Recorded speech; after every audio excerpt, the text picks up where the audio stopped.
1984년 독일. 한 평범한 남자가 갑자기 자리에서 벌떡 일어났습니다. 그리고 떨리는 목소리로 말했습니다. 이제 곧 끔찍한 일이 벌어진다. 주변 사람들은 그 말을 농담처럼 넘겼습니다. 피곤해서 예민한가 보다. 또 불안한 생각이 시작됐나 보다. 그 정도로만 여겼습니다. 하지만 그는 웃지 않았습니다. 얼굴은 창백했고 입술은 바짝 말라 있었으며 손끝은 눈에 띄게 떨리고 있었습니다. 그의 눈빛은 더 이상했습니다. 마치 머릿속에서 흩어져 있던 퍼즐 조각이 한순간 맞춰진 사람처럼, 무언가를 알아낸 사람처럼, 그리고 동시에 그 사실을 알아버린 것을 후회하는 사람처럼 보였습니다. 그는 급하게 종이 한 장을 꺼내 단어 하나를 적었습니다. 요구체. 짧은 5글자.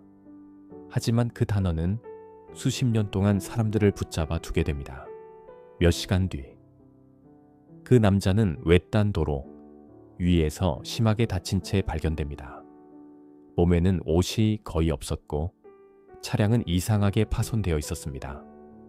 그리고 죽기 직전 그는 마지막으로 이렇게 말했습니다. 4명의 남자가 나와 함께 있었다. 하지만 그 4명은 끝내 나타나지 않았습니다. 그리고 지금까지도 사람들은 묻습니다. 요구체. 그 단어는 대체 무엇을 의미했던 걸까요? 그리고 어쩌면 그 진실을 아는 사람은 지금도 살아있을지 모릅니다.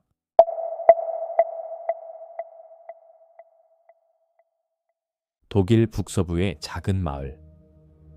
그곳에 살던 남자 귄터 슈톨은 겉보기엔 특별할 것 없는 사람이었습니다.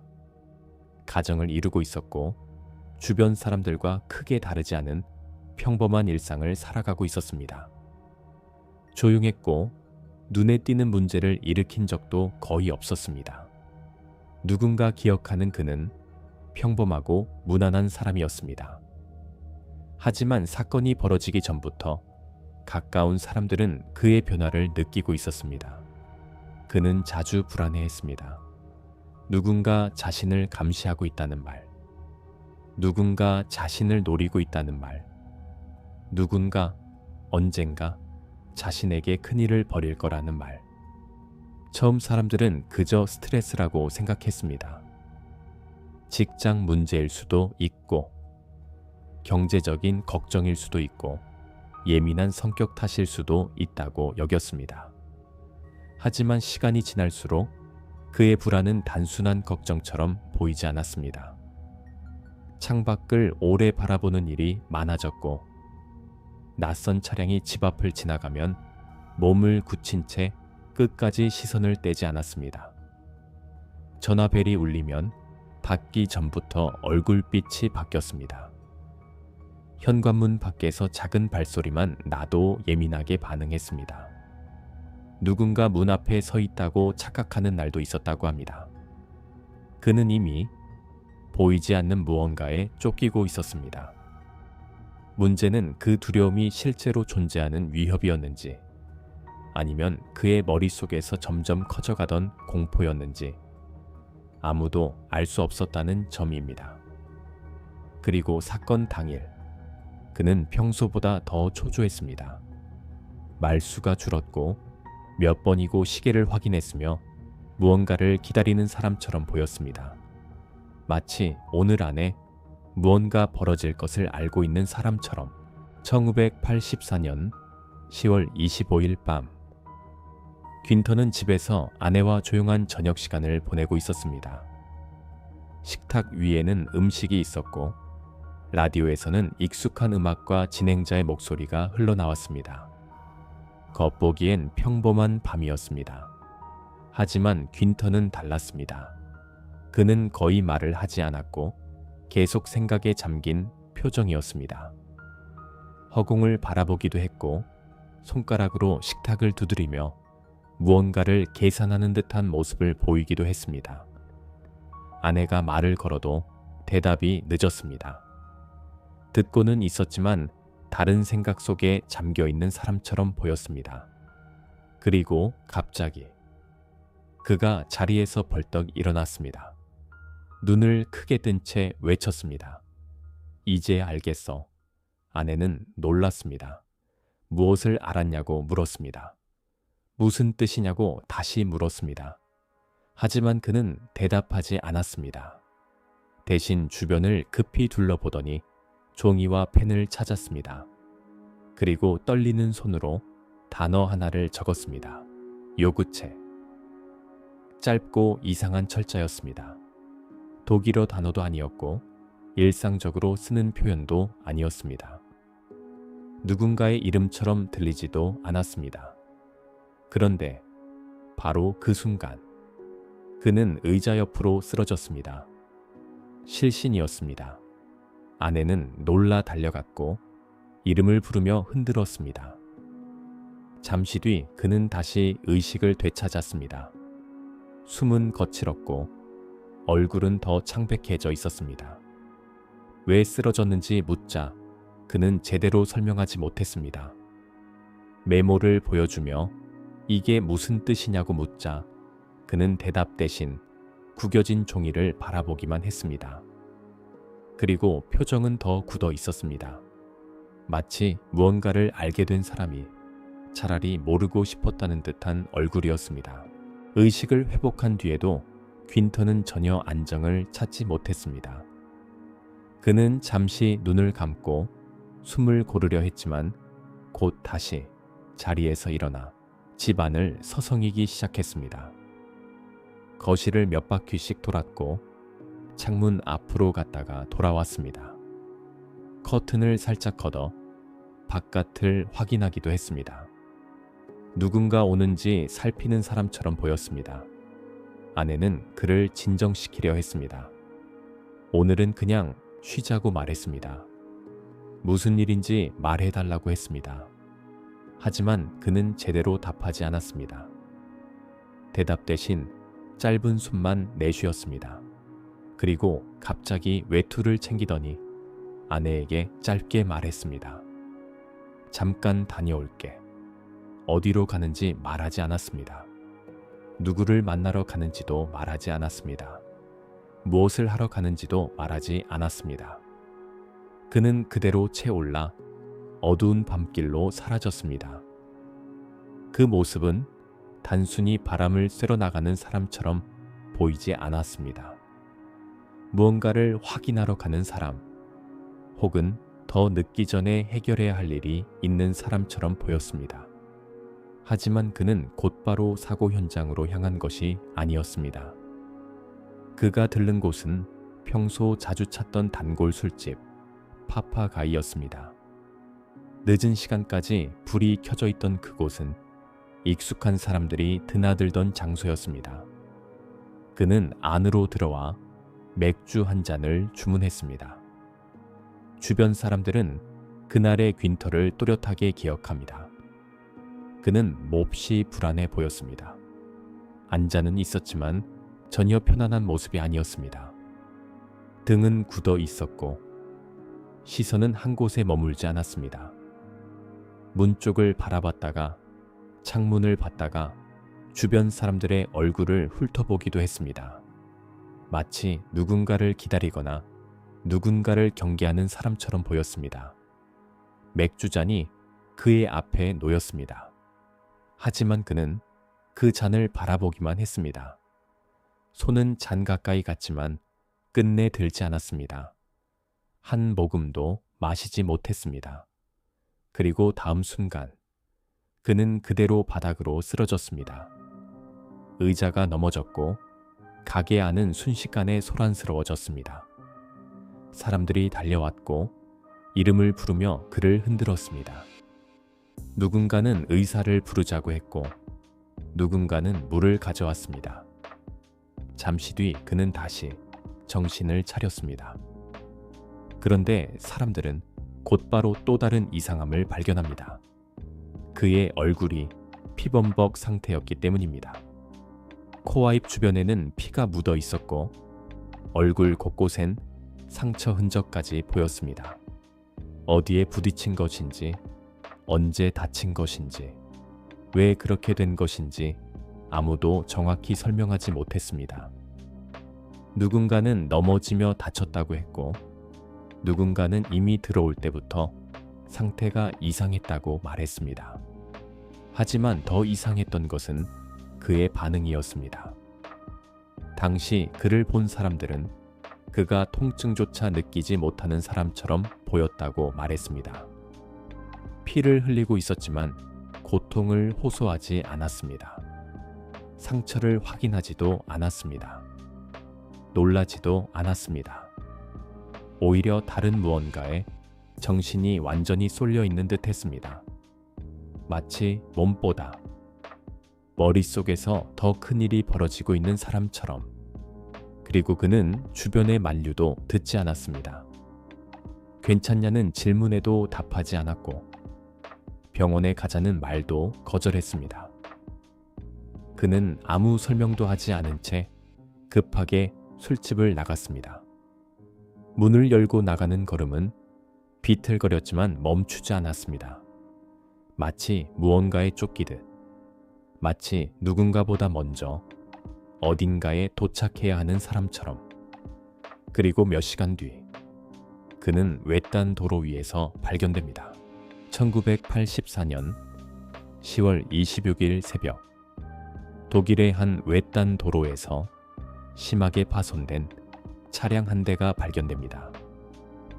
주변은 어두웠고 인적도 거의 없는 곳이었습니다.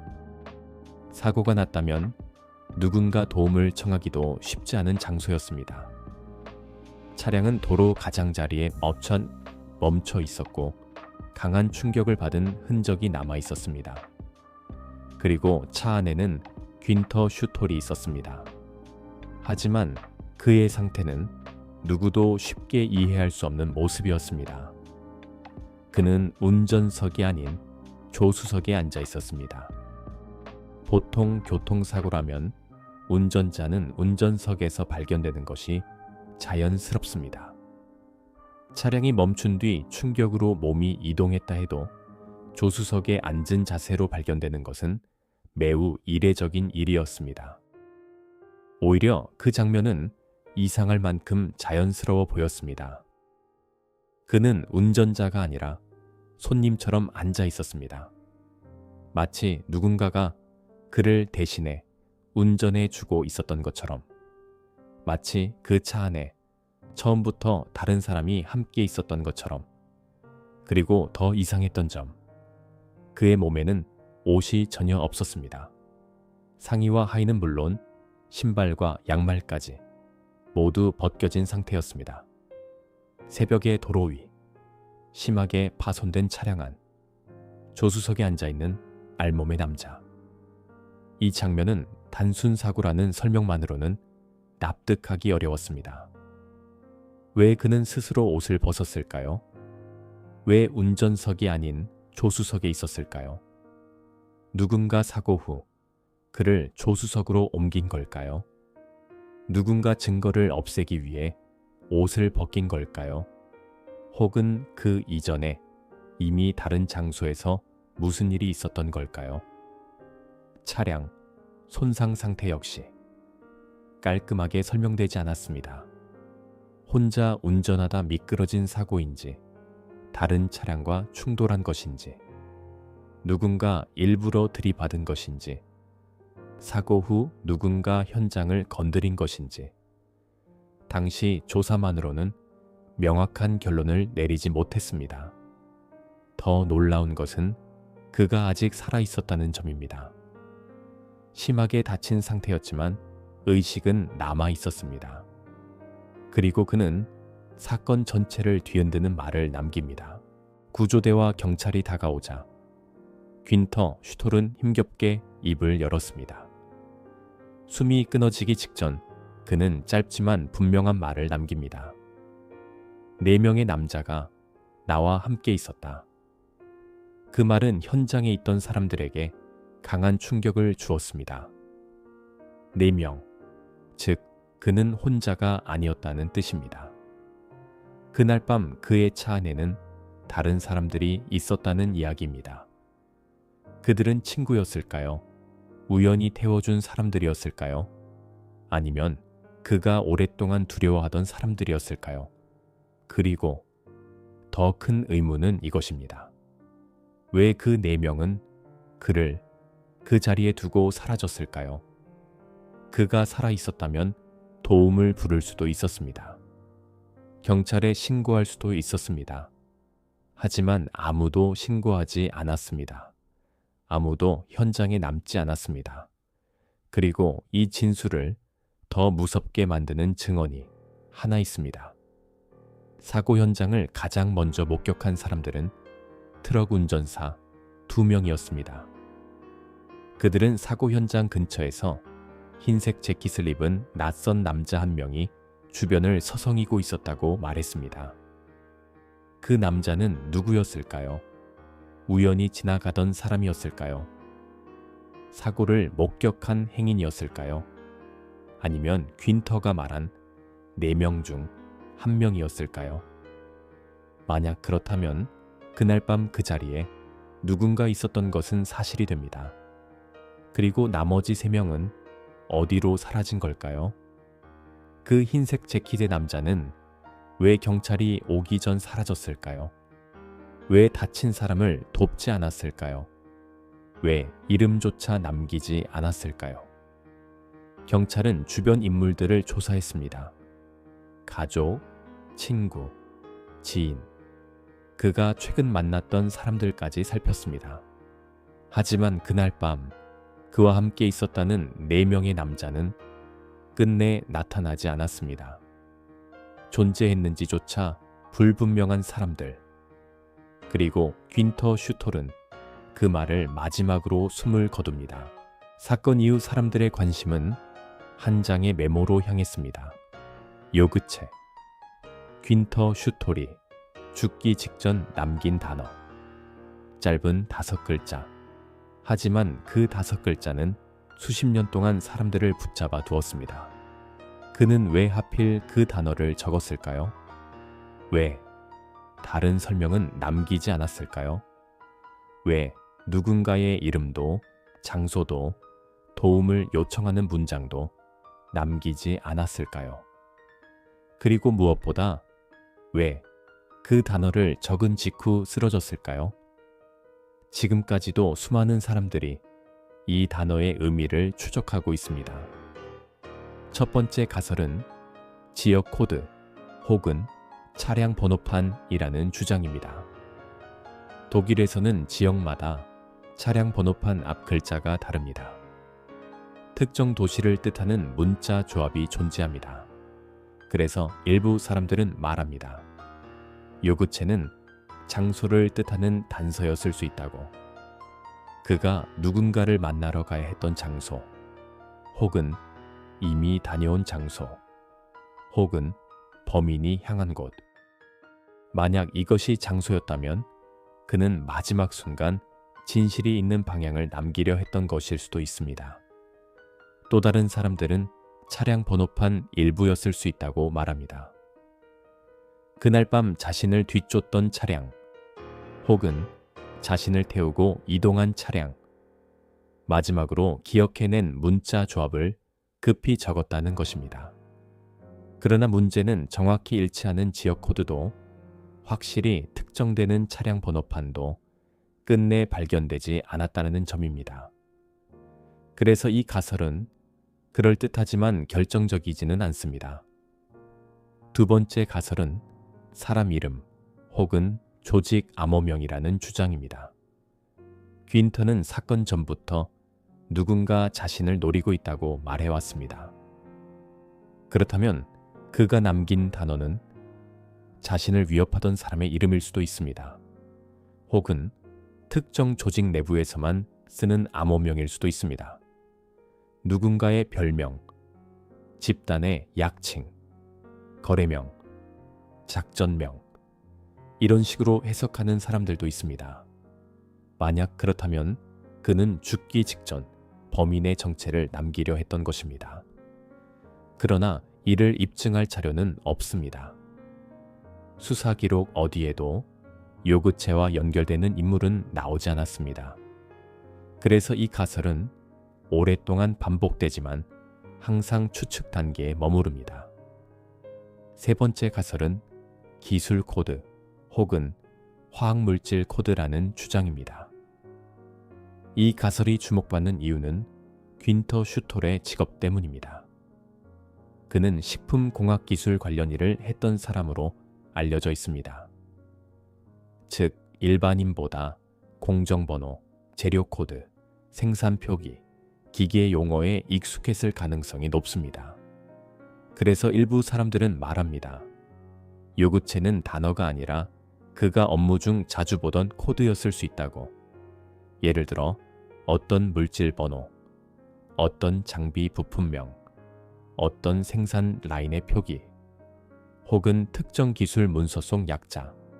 그는 평범한 사람들에게는 뜻없는 문자처럼 보이는 것을 한눈에 이해했을 수도 있습니다.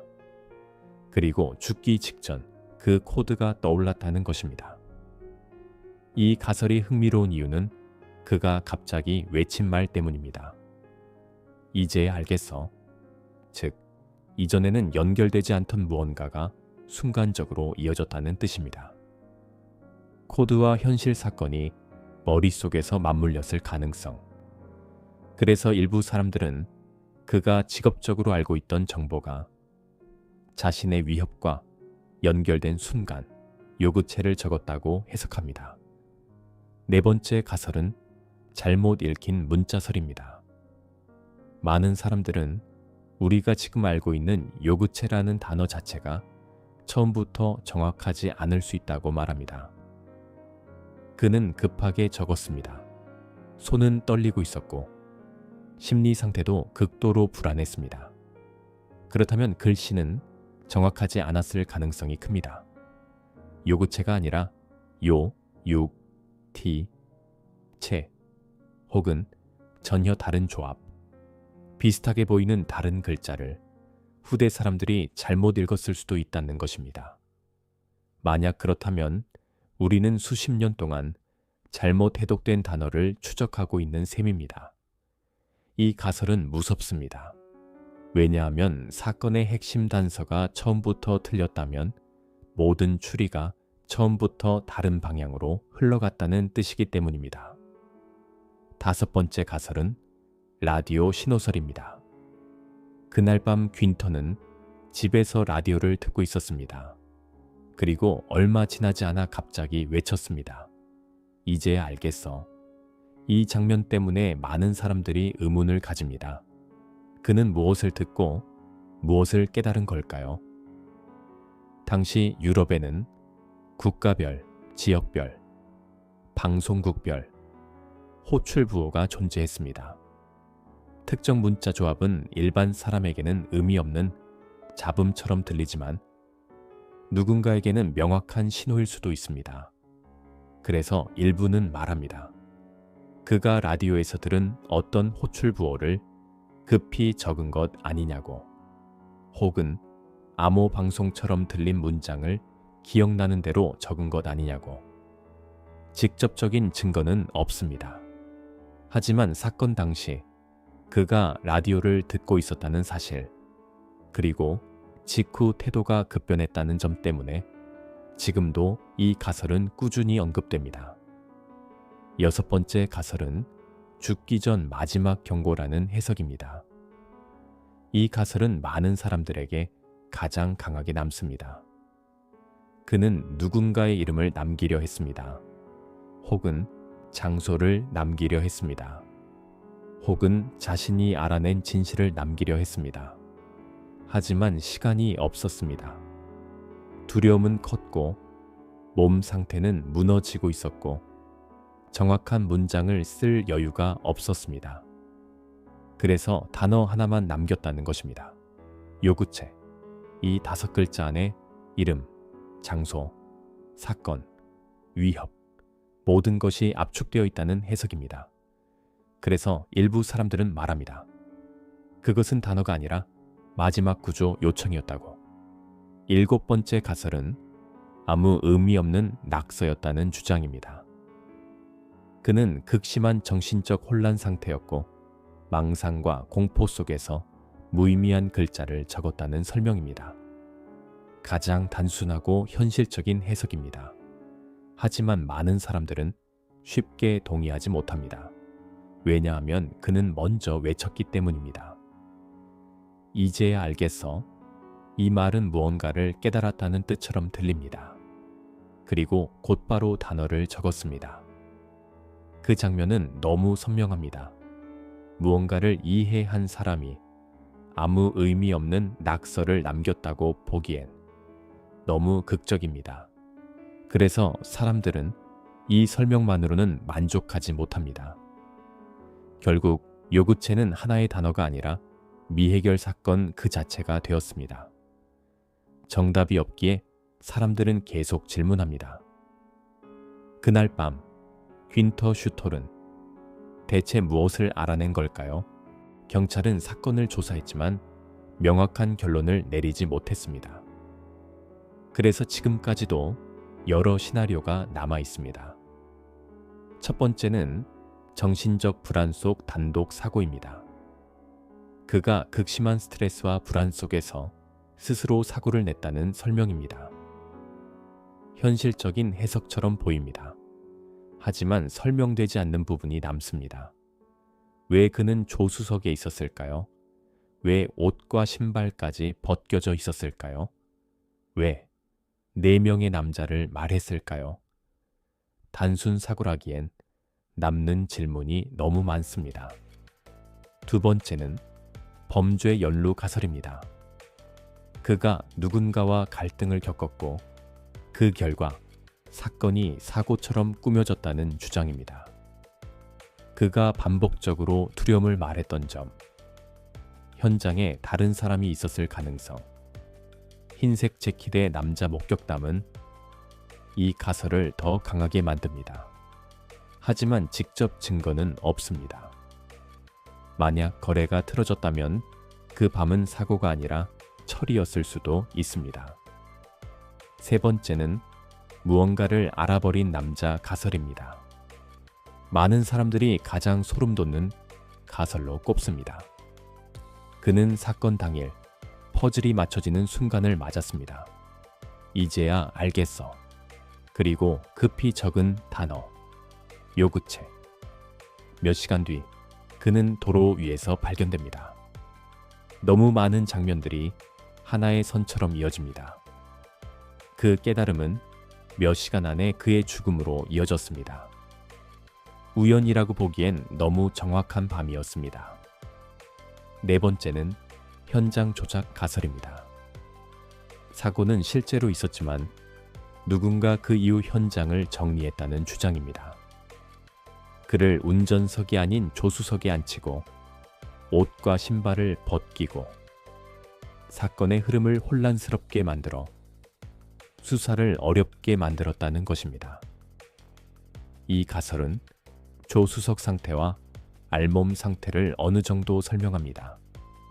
하지만 역시 이를 뒷받침할 결정적 증거는 남아있지 않습니다. 그래서 이 사건은 지금까지도 끝나지 않았습니다. 결론이 없기 때문만은 아닙니다. 어느 결론도 완전히 맞아 보이지 않기 때문입니다. 단독 사고처럼 보이지만 이상한 점이 너무 많고 타살처럼 보이지만 명확한 범인이 없으며 우연처럼 보이지만 너무 기묘하게 연결되어 있습니다. 그래서 사람들은 지금도 이 사건을 다시 꺼내 봅니다. 그리고 같은 질문을 반복합니다. 그날 밤 귄터 슈톨은 대체 무엇을 알아낸 걸까요? 1984년 독일. 한 평범한 남자는 죽기 전 단어 하나를 남겼습니다. 요구체. 그리고 4명의 남자를 말했습니다. 하지만 단어의 뜻도 그 4명의 정체도 그날 밤 무슨 일이 있었는지도 아직 밝혀지지 않았습니다. 그리고 만약 그 4명의 남자가 지금도 어디선가 평범한 얼굴로 살아가며 침묵하고 있다면 우리는 이미 진실과 스쳐 지나가고 있는지도 모릅니다. 그리고 누군가는 지금도 그 뜻을 알고 있을지 모릅니다. 요구체. 그 의미는 아직도 아무도 모릅니다. 다른 기록은 아직 많이 남아 있습니다. 구독하시면 모든 기록을 확인하실 수 있습니다.